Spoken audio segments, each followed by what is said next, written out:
Takže čaute, ja som Andrej a vítajte pri ďalšom videu. Sme tu späť.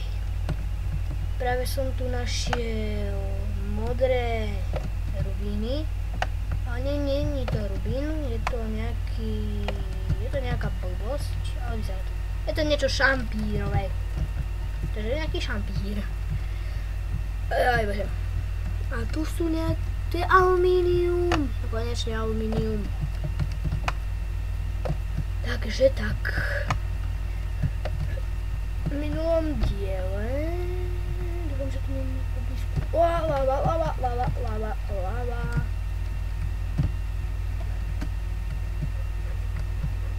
Takže uvidíme sa na budúce, než na budúce.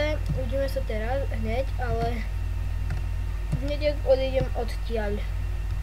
Čiže zatiaľ sa s vami lúčim a uvidíme sa hneď, ako vypadnem z tejto lávy a už budeme hore. Takže sa zatiaľ majte.